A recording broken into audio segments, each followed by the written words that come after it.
Boa tarde, queridos irmãos. É uma grande alegria estar com vocês.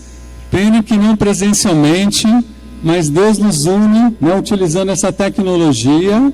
E hoje eu gostaria muito de passar para vocês o tema Pastoreando as Ovelhas.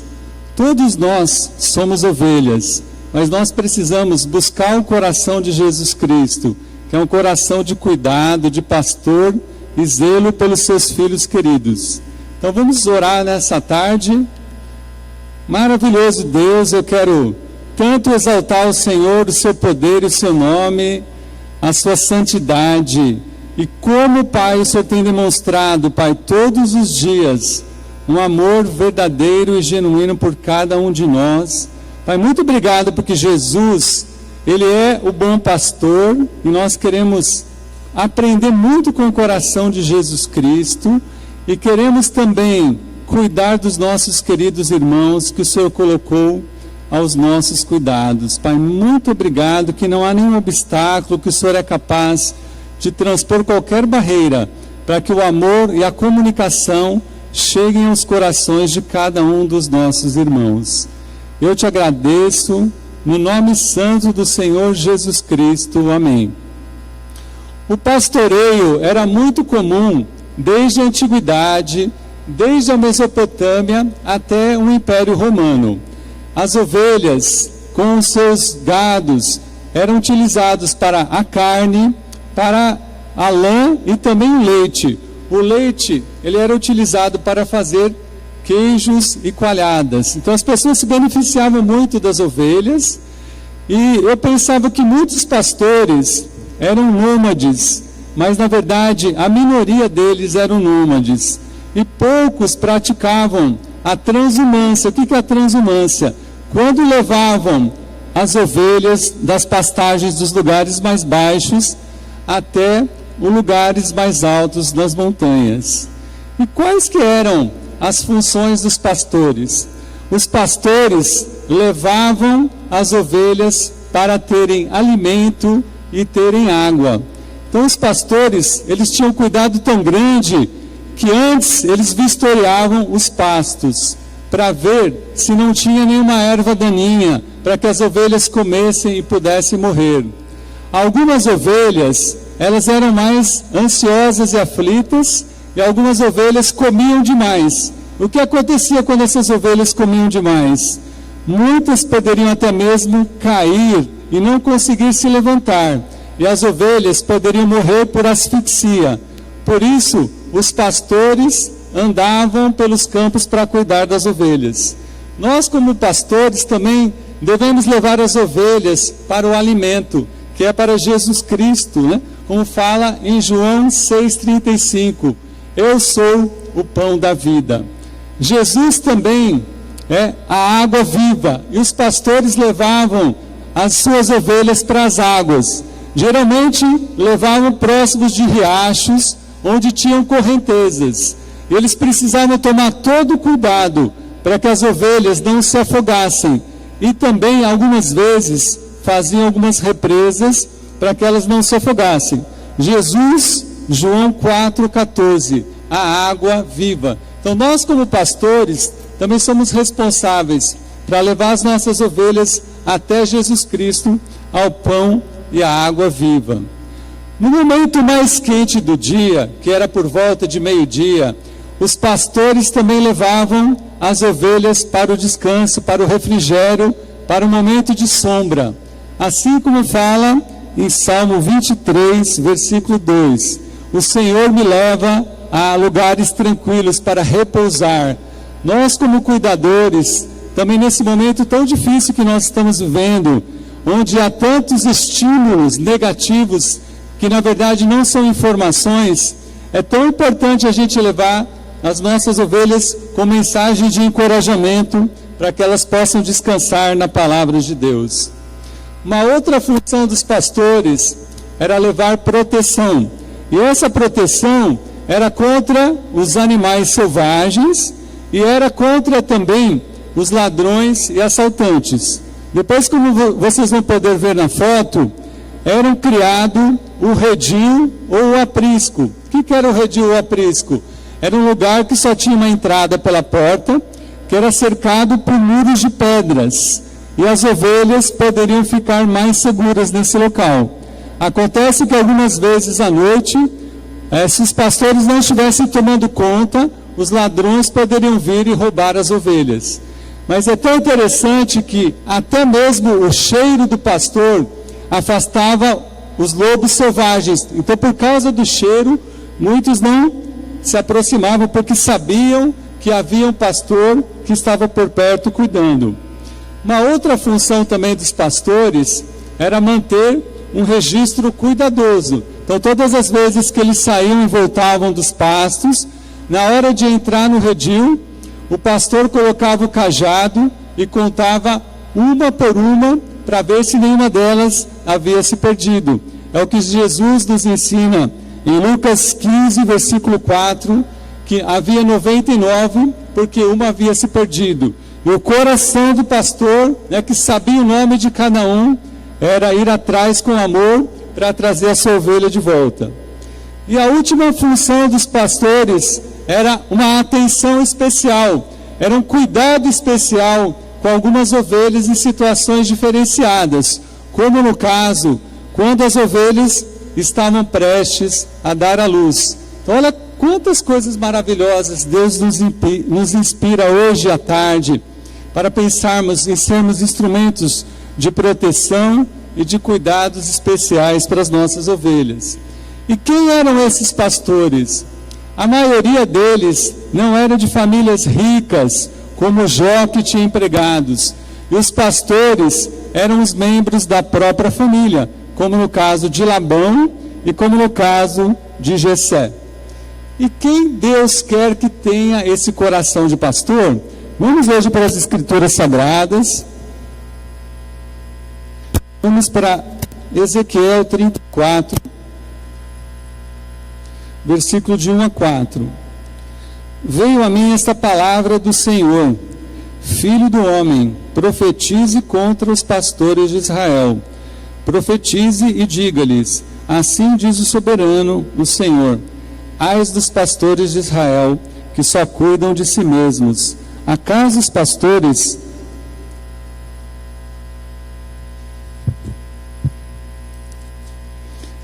pastores não deveriam cuidar do rebanho? Vocês comem a coalhada, vestem-se de lã e abatem os melhores animais, mas não tomam conta do rebanho. Vocês não fortaleceram a fraca, e nem curaram a doente, nem enfaixaram a ferida. Vocês não trouxeram de volta as desviadas, nem procuraram as perdidas. Vocês têm dominado sobre elas com dureza e brutalidade. Então, quem Deus via que eram os pastores, eram as autoridades, eram os reis que cuidavam, que deveriam ter esse coração de cuidar do seu povo. Mas aqui Deus está falando por meio do profeta Ezequiel para profetizar contra esses pastores. Então significa que Deus leva muito a sério o nosso cuidado que nós temos com os nossos irmãos. E muitas vezes a tendência da nossa natureza humana é querer somente pensar em nós mesmos, cuidar de nossas necessidades. E aqui Deus está chamando a atenção com muita severidade. Nós precisamos olhar para os nossos queridos irmãos e pelas necessidades que eles têm nas suas vidas. Então que hoje, à tarde, eu gostaria de falar sobre 2 pontos que vão nos ajudar a ter muito mais convicção e crescer no amor e cuidado com os nossos queridos irmãos. Vamos lá para Isaías, capítulo 6.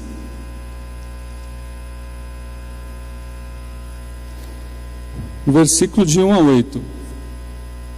Então, o primeiro ponto que eu gostaria de falar é sobre visão e fervor. No ano que o rei Uzias morreu, eu vi o Senhor assentado num trono e exaltado, e a aba de sua veste enchia o templo. Acima dele estavam serafins, cada um deles tinha 6 asas, com 2 cobriam o rosto, com 2 cobriam os pés, e com 2 voavam, e proclamavam uns aos outros: Santo, Santo, Santo é o Senhor dos exércitos. A terra inteira está cheia da sua glória. Ao som de suas vozes, os batentes das portas tremeram, e o templo ficou cheio de fumaça. Então gritei: ai de mim, estou perdido, pois sou um homem de lábios impuros, e vivo no meio de um povo de lábios impuros. Os meus olhos viram o Rei, o Senhor dos exércitos. Logo um dos serafins voou até mim, trazendo uma brasa viva, que havia tirado do altar com uma tenaz. Com ela tocou a minha boca e disse: veja, isto tocou os seus lábios. Por isso a sua culpa será removida e o seu pecado será perdoado. Então ouvi a voz do Senhor conclamando: quem enviarei? Quem irá por nós? E eu respondi: eis-me aqui, envia-me a mim. Então nós temos uma visão maravilhosa e deslumbrante do chamado de Isaías. Então, a primeira coisa que eu gostaria que a gente pudesse estar meditando, Isaías, ele teve 3 visões, mas a visão principal foi de Deus sentado no trono, e ele conseguiu perceber cada detalhe, cada atributo de Deus. A santidade foi falada 3 vezes: santo, santo, santo. Ele conseguiu meditar no esplendor de Deus, no poder de Deus. Falou 2 vezes: o Senhor dos exércitos. O que significa isso, irmãos? Que Deus é um Deus guerreiro, Ele está lutando a favor de cada uma das suas ovelhas, do seu povo. E após obter essa visão maravilhosa, ele também conseguiu meditar na adoração dos serafins. Os serafins com 6 asas voando, ele ficou impressionado com a voz que ele ouviu do louvor. Então, nesse momento de dificuldade, irmãos, nós precisamos responder a esse chamado de olharmos para o trono de Deus, olharmos para as características e os atributos de Deus, e que isso possa chamar mais atenção do que qualquer outra coisa, qualquer outra dificuldade que nós estejamos passando na nossa vida. E após aquele momento tão impressionante do louvor, que estremeu as bases do alicerce, imagina-se os serafins cantando, abalou aqueles momentos dos batentes. Imagina o poder de Deus, o que pode abalar, o que pode transformar nas nossas vidas. Naquele determinado momento, Isaías também faz uma reflexão. Ele olha para dentro dele mesmo. E o que ele vê? Ele vê, no caso, o pecado dele e a dificuldade que ele tem. Mas naquele momento, ele também olha para o mundo e vê que as pessoas estavam na mesma situação que eles, precisando do poder do perdão de Deus. E o que acontece? Os serafins, ele pega uma tenaz. O que é uma tenaz? É uma ferramenta utilizada para carregar materiais quentes. Pega essa brasa viva, coloca na boca dele e traz o perdão dos pecados. Então, o que eu gostaria muito, irmãos, que nós pudéssemos refletir e pensar nas experiências que a gente pode ter com Deus.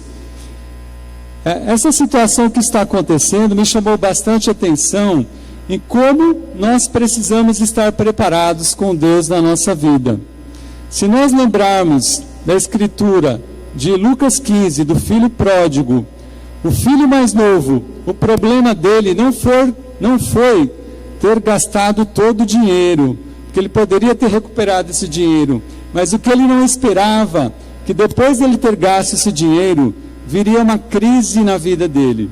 Será que nós estamos preparados para essas crises? Então nós precisamos pensar muito mais no poder de Deus, olhar muito mais e responder a Deus e ter experiências com Deus. Eu tenho, nesse momento, passado muito mais tempo com Deus, e o que eu tenho aproveitado é usufruir dessa presença maravilhosa de Deus que está aqui, restaurando a minha alegria, que algumas vezes eu tinha perdido, por causa da minha maneira de fazer coisas. Então hoje, irmãos, eu gostaria também que a gente lembrasse do nosso chamado, o chamado que Deus fez para cada um de nós. O primeiro ministério é liderarmos a nossa própria casa. O segundo ministério é liderar a nossa igreja em casa. Eu me lembro quando eu fui chamado por Deus, eu tinha muito medo de servir, de cuidar de um grupo, cuidar de pessoas. Mas no primeiro encontro que eu fui, eu conversei com uma irmã e a gente pensou, na nossa igreja em casa, no cardápio, a gente faria salada de frutas, pensando em frutos que a gente pudesse dar para Deus em gratidão. Naquele momento que eu estava tão nervoso, eu fui para Pinheiros e fui comprar um melão, e naquele momento eu vi um rapaz parado lá, e eu perguntei aonde que tinha um supermercado. Quando eu vi ele parado, eu compartilhei a minha fé com ele. Eu falei, o que você está fazendo aqui? Ele falou para mim, eu estava esperando os testemunhas de Jeová para um estudo, mas os testemunhas de Jeová não vieram. Eu falei, opa, então Deus me enviou aqui. Eu convidei aquele rapaz, ele foi na primeira igreja em casa, e depois ele estudou a Bíblia e foi batizado.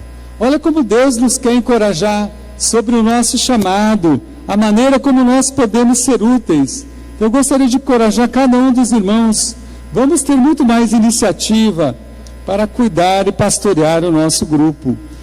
Vamos pensar também na nossa fragilidade, como Isaías pensou naquele momento, mas que essa fragilidade nos leve a não pensar negativamente sobre nós mesmos, mas como nesse momento onde a gente tem visto que nós, agora mesmo que a gente não tem controle de nada na nossa vida, a situação financeira, a nossa saúde, não sabemos se vamos estar vivos ou mortos, a gente pensar, é um momento que as coisas fogem ao nosso controle, que eu vou me apegar muito mais a Deus e depender muito mais do Espírito Santo dele. E pensar também no sangue, a brasa viva, que o serafim colocou na boca de Isaías, é o sangue de Jesus Cristo que nos purificou de todo pecado e toda culpa. Então, eu gostaria de fazer uma pergunta, como é que você está se sentindo? Você ainda se sente perdoado? Como um chuveiro de sangue que cai na sua cabeça e te liberta de todos os seus pecados e suas culpas? Porque esse poder da cruz e da ressurreição de Cristo é que vai nos trazer a leveza e a gratidão todos os dias, para que a gente possa olhar para os nossos irmãos com muito carinho.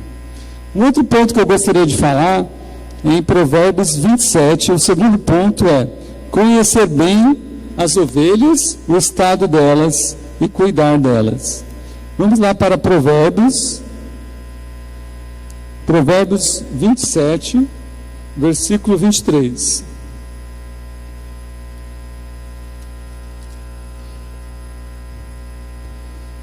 Esforce-se para saber bem como suas ovelhas estão. Dê cuidadosa atenção aos seus rebanhos.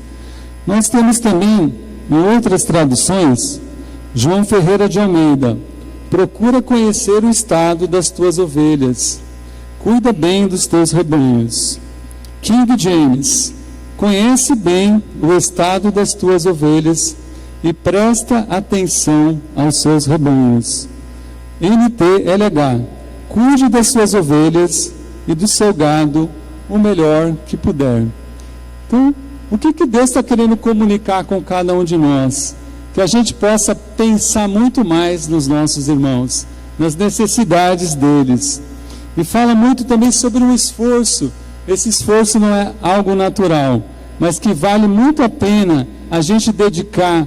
Como está o coração dos nossos irmãos? Algumas vezes observamos o comportamento deles, mas o que será que está por detrás e está no coração dos nossos irmãos? O que está afligindo eles nesses momentos? A Bíblia também fala sobre saber bem, ser muito mais profundo nos nossos relacionamentos, ter muitos mais os detalhes. E aqui a Bíblia fala sobre como eles estão. Estão é um verbo que está no presente do indicativo. Então é muito importante, cada semana, nós sabermos como estão os nossos irmãos na fé.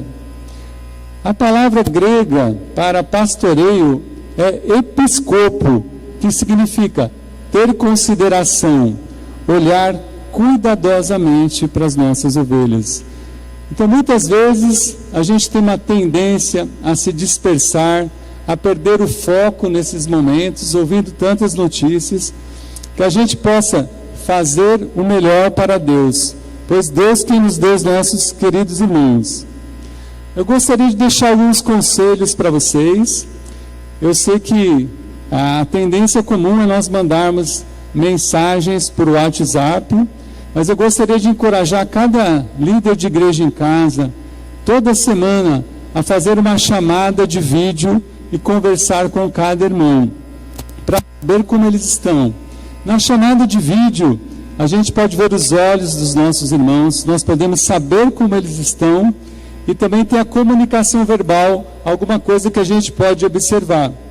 Essa situação que nós estamos vivenciando aconteceu em Atos 11, foi de uma forma um pouco diferente, mas na igreja de Jerusalém ocorreu, após a morte de Estevão, uma grande perseguição. E os cristãos da igreja de Jerusalém tiveram que ficar isolados e cada um foi por uma missão.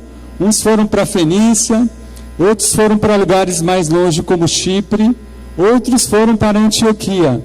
Mas no coração deles continuava fervendo aquela mensagem de anunciar as boas notícias. Que isso possa estar presente no nosso coração quando nós fizermos a chamada de vídeo para os nossos irmãos, perguntarem como que eles estão se sentindo. Eu confesso, irmãos, que eu tenho ficado bastante animado, como eu falei, de estar tendo muito mais tempo de orar, de estar com a família, mas algumas vezes eu tenho estado ansioso.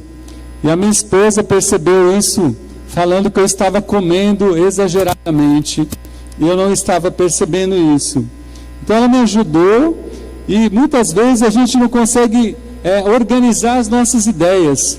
Com tantas coisas acontecendo ao mesmo tempo, no início eu não estava conseguindo administrar também muito bem o meu tempo, não estava conseguindo entender, então eu estava mais no ritmo de férias.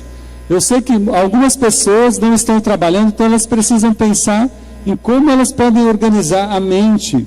Então, irmãos, eu gostaria que cada um pudesse ligar e saber como que os irmãos estão na sua saúde, nas suas emoções, na sua vida espiritual.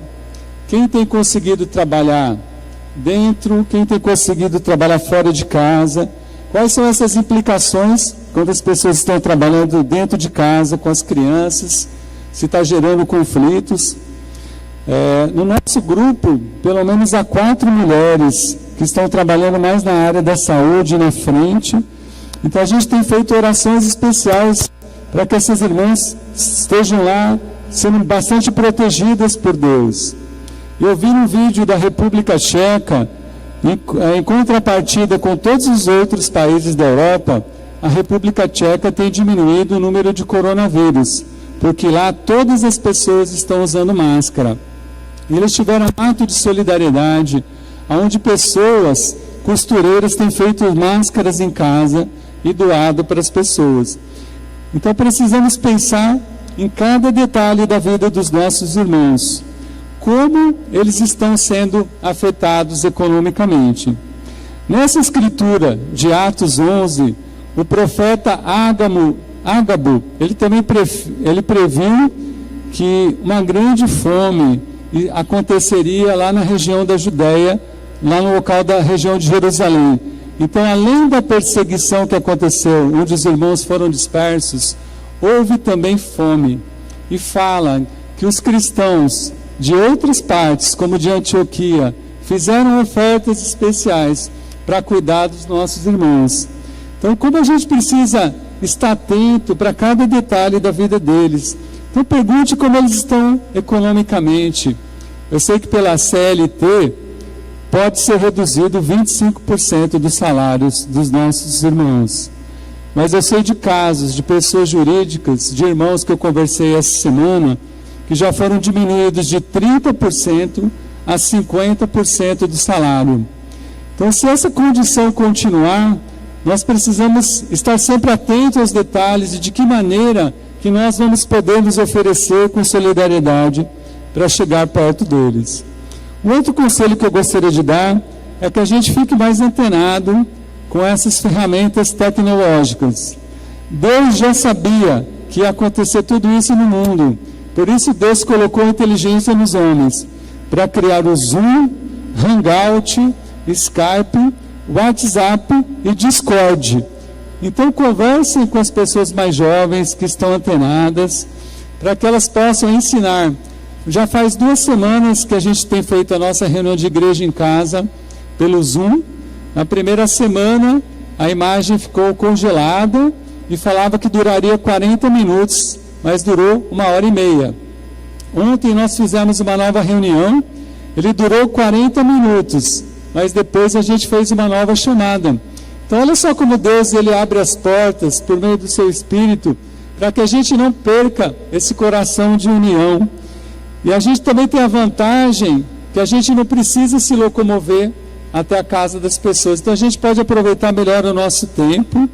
Então eu gostaria muito de encorajar os irmãos a se manterem firmes nas suas reuniões por essas ferramentas, continuar amando os seus irmãos por meio das parcerias de amizade, que a gente se preocupe também com as necessidades e a felicidade dos nossos irmãos, mas que a gente pense, mais do que a felicidade, o mais importante é a santidade dos nossos irmãos, para que eles se pareçam mais com Jesus. Então, muitas vezes, o nosso tempo livre maior pode também tirar o que a gente tem de ruim dentro do nosso coração. A gente ficar com o coração na tendência a ficar mais preguiçoso, um coração que fica mais fútil, mais superficial, que se leva mais para a impureza e pornografia.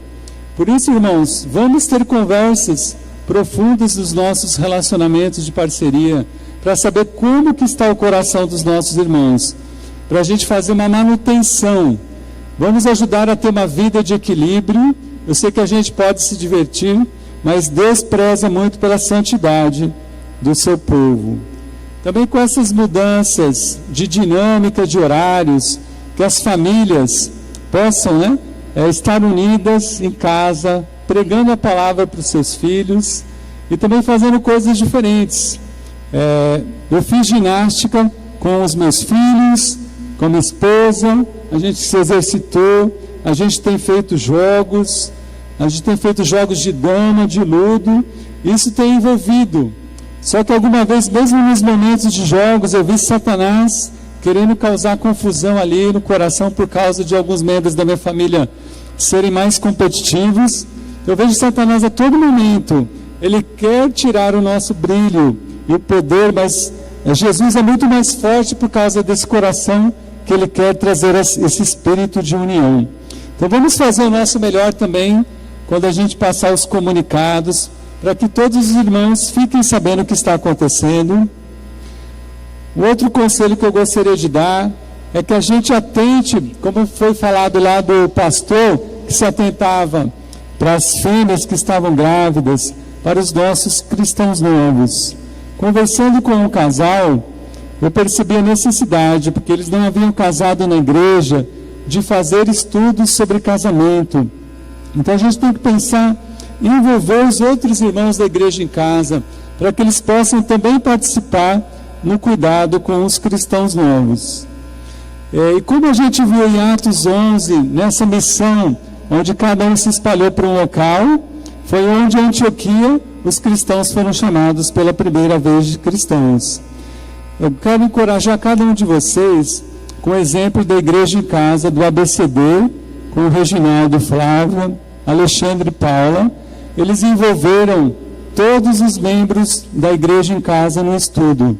E nesse domingo passado, mesmo com o coronavírus, o Luiz e a Lilian foram batizados para a igreja, para a casa de Deus. Então que a gente possa pensar, há também as ovelhas perdidas de Israel que Deus deseja cuidar. Em breve, quando nós voltarmos aos nossos convívios presenciais, que a gente já possa implementar no coração dos nossos irmãos uma comunicação bastante sadia, como fala aqui em Hebreus 10, 24 e 25, sobre pensar uns nos outros e ter consideração uns com os outros. Se algum dia algum irmão não puder estar presente, que ele veja isso como um amor, um cuidado e uma consideração. O ano passado, eu fui fazer uma viagem para Santa Catarina a trabalho e levei meu filho para poder estar mais próximo com ele. E eu coloquei no grupo dos líderes de igreja em casa, que eu estava no momento, eu não poderia estar no culto, eu tive muita consideração por eles e pedi orações para que eles participassem comigo nesse momento especial. Gostaria de encorajar vocês também a pensar nos jovens. Os jovens estão fazendo também os seus encontros, que a gente possa ficar atento se os nossos filhos jovens estão participando. O que eu gostaria também de falar sobre os solteiros é que se você tem um solteiro numa igreja em casa de casados, se você possa dar uma atenção especial para ele, para saber como que está o coração dele, como é que está a vida dele, se ele tem algum desejo de ter algum relacionamento afetivo e se essas pessoas estão tendo saídas. Eu gostaria de encorajar, eu fiquei 1 ano e 7 meses na igreja de Belo Horizonte e durante 1 ano e 7 meses havia mais homens na igreja do que mulheres. E o que aconteceu? Aquela cidade tem uma proporção de 10 mulheres para cada homem. Então eu gostaria que nós pudéssemos estar orando para nós encontrarmos homens solteiros para que possam cuidar e futuramente serem os maridos das nossas queridas esposas. Um outro conselho um pouquinho para frente é nós pensarmos no número de pessoas que tem na nossa igreja em casa. A gente pensar em sonhar, pensar em multiplicar. Eu gostaria de dar alguns exemplos lá na Zona Leste, aqui na Zona Leste, os grupos de igreja em casa são de 5 a 12 membros. Passou de 12 membros, eles formam uma nova igreja em casa. Na região oeste, são grupos a tendência é um grupo de ter 6 pessoas somente, 3 casais. E para isso a gente precisa pensar em levantar novas pessoas, quem vão ser os próximos pastores que vão cuidar de cada um. Eu gostaria também, líderes de bate-papo, líderes de igreja em casa, que vocês pudessem nos ajudar os diáconos, a ver as pessoas que não estão inseridas em igreja em casa, não estão inseridas em parceria de amizades, que a gente possa ter iniciativa, acolher essas pessoas e ajudar para que essas pessoas possam querer ter uma família onde elas possam praticar os ensinamentos de Jesus.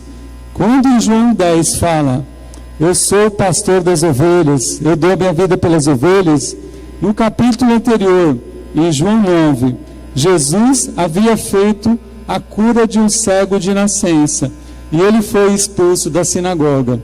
Então, nós precisamos com o nosso coração acolher essas pessoas e levá-las para que elas estejam nas famílias. Às vezes vão precisar até mesmo de umas conversas mais sérias e profundas. E para a gente finalizar, eu gostaria de dar mais só 2 conselhos. É levantar auxiliares. Vocês podem anotar Gênesis 29, versículo 6, 1 Samuel 16, 11. Raquel começou ajudando o seu pai no trabalho de cuidar de ovelhas. Depois Raquel tornou-se uma pastora de ovelhas. O filho mais jovem também, Davi, começou auxiliando seu pai Jessé e depois tornou-se um pastor de ovelhas. Irmãos, são tantas necessidades, são tantos cuidados que sozinho a gente não consegue fazer. Eu gostaria que vocês pudessem orar, pedir ajuda para alguns membros da sua igreja em casa, para que possam cuidar e ajudar vocês e futuramente serem também multiplicados como novos pastores nas igrejas. E finalizando, aquela escritura que nós lemos no início, Ezequiel 34, versículo 4. Então Jesus, na verdade Deus, ele fala em Ezequiel, ele via ovelhas fracas, ele ouvia ovelhas feridas, ouvia ovelhas dispersas, ovelhas desviadas, ovelhas gordas. Então, irmãos, nós precisamos muito de discernimento, da ajuda do Espírito Santo, que aqui em Provérbios fala, conhece bem o estado das ovelhas. Então, nós precisamos ver qual é o estado que as nossas queridas ovelhas estão, para que a gente possa tratar conforme as necessidades delas. Talvez tenham feito escolhas erradas nas suas vidas, talvez estejam num conflito muito grande, talvez elas fizeram planos e as coisas não deram certo, e elas ficaram frustradas, talvez elas foram machucadas fora da igreja, dentro da igreja, e elas não conseguem dar passos. E nós, como pastores, precisamos levantar essas ovelhas, para que sejam ovelhas sadias, ovelhas que possam glorificar o nome de Deus. Não olhar para elas com rótulos, porque os estados podem mudar, mas sermos instrumentos verdadeiros de Jesus, para cuidar, levantar as nossas ovelhas. Então, com visão e muito fervor, muito fogo com Deus, restaurando os nossos corações do nosso chamado, e pensar muito na atenção cuidadosa e na atenção em cada momento de nossas vidas, nossos queridos irmãos, que nós possamos ser os pastores que agradam o coração de Deus. Muito obrigado, queridos irmãos. Vamos orar.